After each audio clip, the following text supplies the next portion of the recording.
दोस्तों, इस चैनल पे हम एक चैनल लेके आ रहे हैं जिस पे हम लोग बात करेंगे सिर्फ एग्ज़ाम की। और जिसका नाम भी है, डिस्क्रिप्शन में आपको लिखा रहेगा, बात सिर्फ एग्ज़ाम की। ठीक है। इस चैनल पे जैसे हम लोग बहुत सारे एग्ज़ाम देते हैं। कुछ बच्चे जो हैं 11-12 जो साइंस स्ट्रीम वाले हैं, वो आपका नीट का प्रिपरेशन करते हैं, साइंस अगर बायो के साथ है। कुछ जो हैं वो मैथ वाले जो हैं वो आगे जाके मेंस और जेई मेंस और एडवांस की बात करते हैं, या फिर उसके कंपटीशन को फेस करते हैं, या उसका तैयारी करते हैं। कुछ जो हैं जो 11-12 में साइंस तो लिए हैं, लेकिन वो सिर्फ और सिर्फ बोर्ड पे फोकस करते हैं। दिक्कत यहाँ क्या हो जाता है कि चलो ठीक है, जो बोर्ड पे फोकस कर रहे हैं, जो आप कोचिंग में जिस कोचिंग में भी जा रहे हैं, आपको वहाँ पे अलग से करके बोला तो जाता है कि आपको बोर्ड के लिए है, आप नीट के लिए है, आप मेंस के लिए है, लेकिन वहाँ पे लास्ट में क्या है ना, बच्चों को पता नहीं चल पाता है। देखिए, आपका माइंड जो है ना पूरा ब्लैंक है।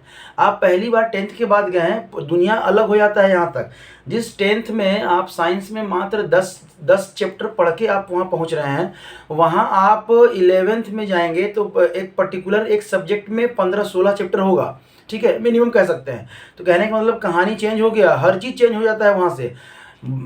तब क्या है कि आप जो है ना वहाँ पे पूरी तरह से ब्लैंक हैं, क्या करना है क्या नहीं करना है, ये सोचते सोचते आपका 11th खत्म हो जाएगा। ठीक है। और तब क्या है कि 11th जब खत्म हो गया, तब है कि हमें है कि अरे अब तो बोर्ड करना है, कम से कम बोर्ड अच्छे से हो जाए, फिर बाद में हम लोग देखेंगे। मतलब ध्यान दीजिएगा, कोई भी बच्चा जो 10th बोर्ड करता है, अच्छा नंबर आया, देखिए नंबर अच्छा और ख़राब नहीं होता है, नंबर होता है। ठीक है।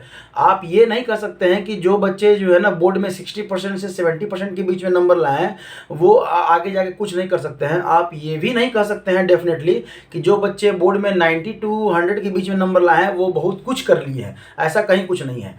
जिस दिन से आपको पढ़ने का मन करेगा, जिस दिन से भी, ठीक है, वही दिन आपका है, और उस समय से ही आपका ग्राफ जो है ना वो इंक्रीजिंग ऑर्डर में चलता चला जाएगा। तो ध्यान दीजिएगा समझने के लिए कि कहने का मतलब, कोई भी बच्चा जो है ना, ये कमज़ोर और स्ट्रांग तो हम कह ही नहीं सकते हैं। हम कह सकते हैं कि डिसिप्लिन सबसे पहला। पढ़ाई में अगर कुछ ज़रूरी है तो वो है डिसिप्लिन।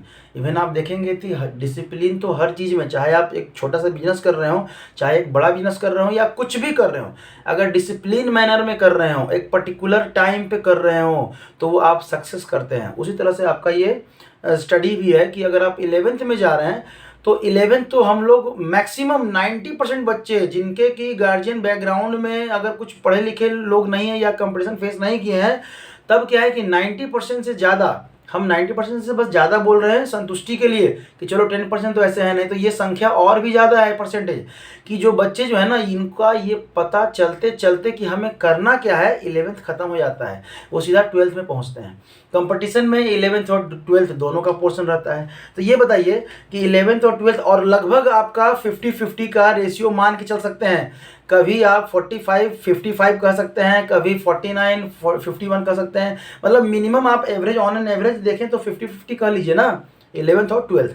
अब ये बताइए कि जो बच्चा जिसे पता नहीं चला कि हम क्या करना है, करते करते हम 12th में पहुंच गए, और 11th हमारा कुछ नहीं रहा, मतलब हमारे पास बेस कुछ है ही नहीं, और हम 12th पढ़ाई कर रहे हैं, ठीक है, 12th का स्टडी कर रहे हैं।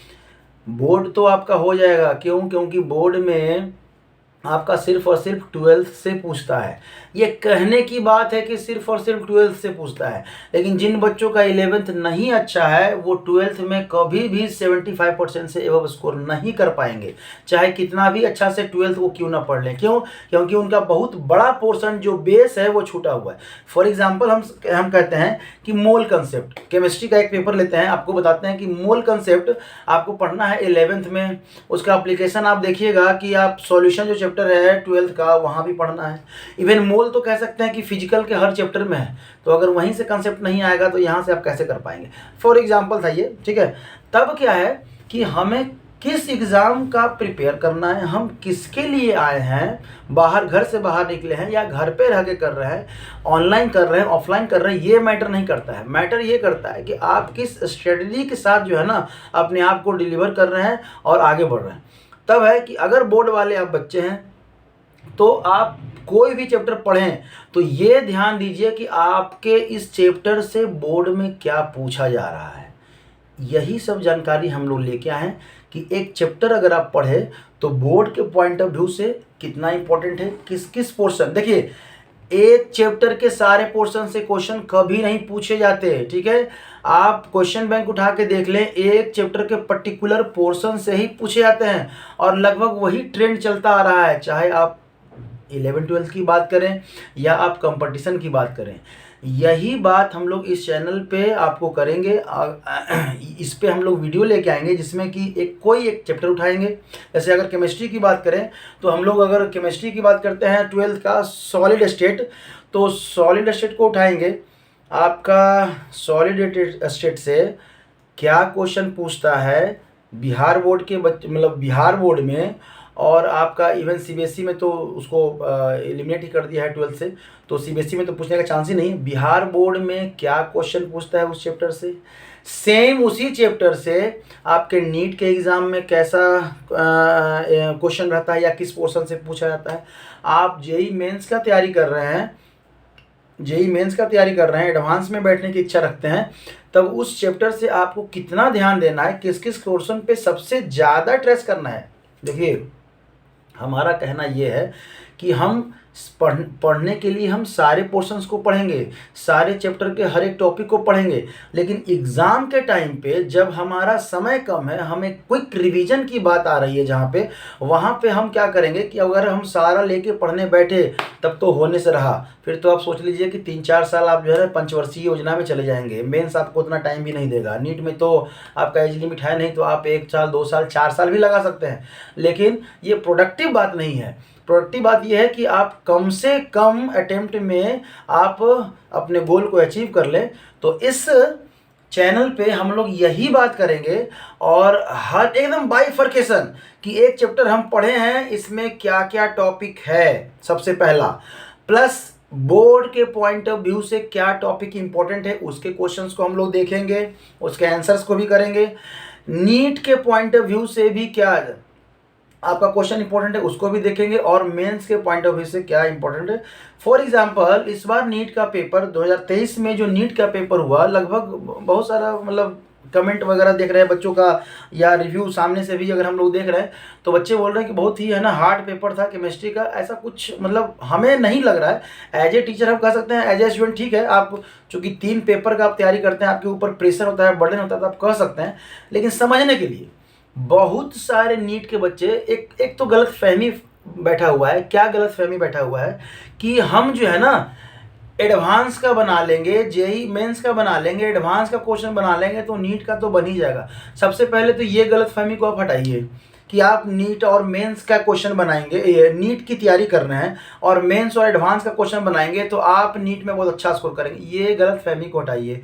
पैटर्न अलग है, जहां मेंस में ऑलमोस्ट आपका थियोरेटिकल क्वेश्चन भी पूछे जाते हैं और न्यूमेरिकल क्वेश्चन सबसे ज़्यादा पूछे जाते हैं। एडवांस में भारी भारी क्वेश्चन पूछा जाता है, भारी भारी इन द सेंस की 2-3 कंसेप्ट को एक साथ मिला के क्वेश्चन में डिलीवर किया जाता है आपके साथ, ठीक है, आपके पास।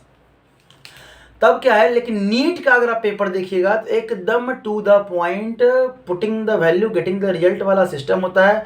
आप फार्मूले पे वर्क करें, आप थ्योरी पे वर्क करें, लेकिन हमारे लगभग ऑलमोस्ट जितने बच्चे हैं नीट वाले वो सब क्या करते हैं, मेंस का क्वेश्चन लगाना शुरू करते। अच्छी बात है, आप लगाइए, हम मना नहीं करते हैं।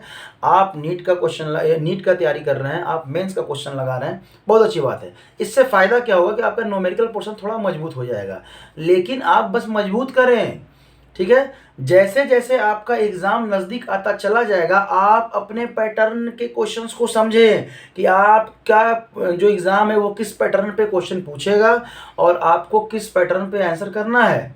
समझ में आ रहा है। हम बड़े बड़े क्वेश्चन का आंसर कर लेते हैं और थियोरेटिकल क्वेश्चन पूछा जाता है उसका आंसर ही नहीं कर पाते हैं। तो इन सारे पॉइंट्स पे हम लोग ध्यान में रखते हुए हमारा ये वीडियो रहेगा, ठीक है। ये तो पहला है, आपको बस इन्फॉर्मेशन देने के लिए। ध्यान दीजिएगा, बने रहिएगा हमारे चैनल पे, और हमें लगता है कि इससे आपको फ़ायदा होगा और प्रोडक्टिव इस कंपटीशन के समय में आपको एक प्रोडक्टिव एक मार्गदर्शन देने का कोशिश करेंगे, जिससे आप बिना समय गवाए आप एक चैप्टर को उठाएंगे तो आप बाइफरकेट कर पाएंगे कि ये हमारे बोर्ड के पॉइंट ऑफ व्यू से कितना इंपॉर्टेंट है, हमारे कंपटीशन के पॉइंट ऑफ व्यू से कितना इंपॉर्टेंट है और क्या क्या पढ़ना है, ठीक है। तो हम लोग अगले वीडियो में जब मिलते हैं तो कोई एक चैप्टर की बात करेंगे और उसमें हम लोग देखेंगे कि हम लोग क्या कर सकते हैं प्रोडक्टिवली। ठीक है, थैंक यू।